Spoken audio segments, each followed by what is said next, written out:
একটি রাত, একটি ঠিকানা।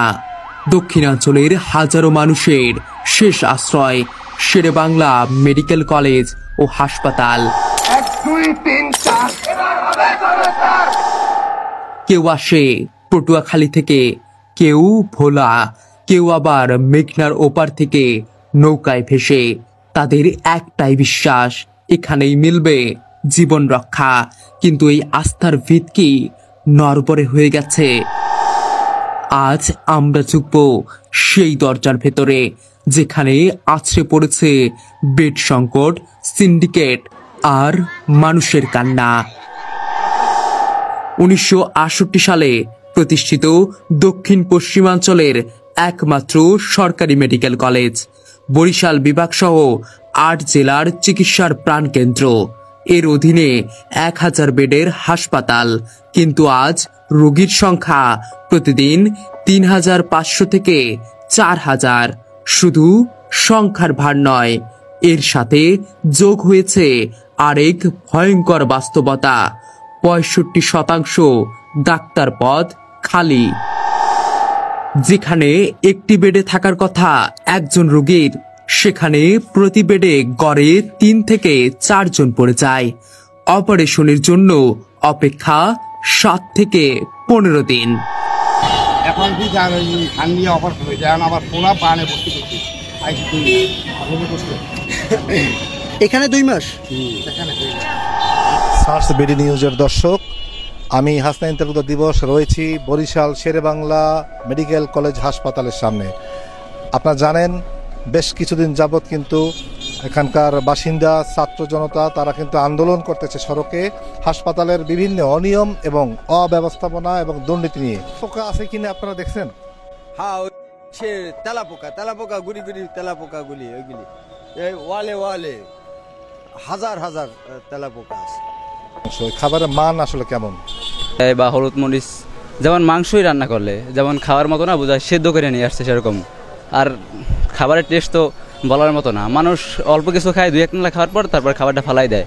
এত জঘন্য খারাপ, বলার মতো না, বলার বাইরে। আমাদের সিজারের লোক আছে, তার এক্সিবিশন হয়েছে। তারপরে আপনার ওই যে ড্রেসিং করবার জন্য ডাক্তারের দ্বারা বারবার। কেউ চিকিৎসা শুরুই করতে পারছেন না সময় মতো। রোগীর স্বজনেরা অভিযোগ করেন, ডাক্তার দেখা পেতে ঘন্টার পর ঘন্টা অপেক্ষা। ঔষধ আনতে বারবার বাইরে যেতে হচ্ছে। আর চিকিৎসা যেন এক অদৃশ্য অনুমতির উপর নির্ভর করছে। অভিযোগ, হাসপাতালের ভেতরে কাজ করছে একটি গোপন সিন্ডিকেট। রোগী রেফার হয় নির্দিষ্ট ক্লিনিক ও ডায়াগনস্টিক সেন্টারে, বদলে কমিশন যায় প্রভাবশালী কয়েকজনের হাতে। সিট, অপারেশন, এমনকি জরুরি চিকিৎসাও নির্ভর করছে কার সাথে আপনার যোগাযোগ আছে আর কত টাকা আপনি খরচ করতে পারবেন তার উপর। যাদের সিন্ডিকেটের সাথে যোগাযোগ নেই, তাদের জন্য চিকিৎসা পাওয়া যেন এক প্রকার যুদ্ধ। পাশের জেলাগুলোর অবস্থা আরো করুন। পাথরঘাটা হাসপাতালে 31 ডাক্তার পদের মধ্যে আছে মাত্র 4 জন। আমতলী হেলথ কমপ্লেক্সে 31টির মধ্যে 28টি পদ খালি। ঝালকাঠির অবস্থা তো আরো করুন।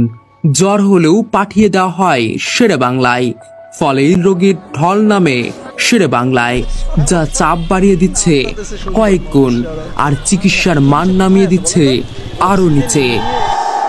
অব্যবস্থাপনা ও সিন্ডিকেটের বিরুদ্ধে রাস্তায় নামে সাধারণ মানুষ, শিক্ষার্থী, দক্ষিণ অঞ্চলের জনপ্রিয় সব কন্টেন্ট ক্রিয়েটর সহ ঢাকা বিশ্ববিদ্যালয়ের শিক্ষার্থী মহিউদ্দিন রনি।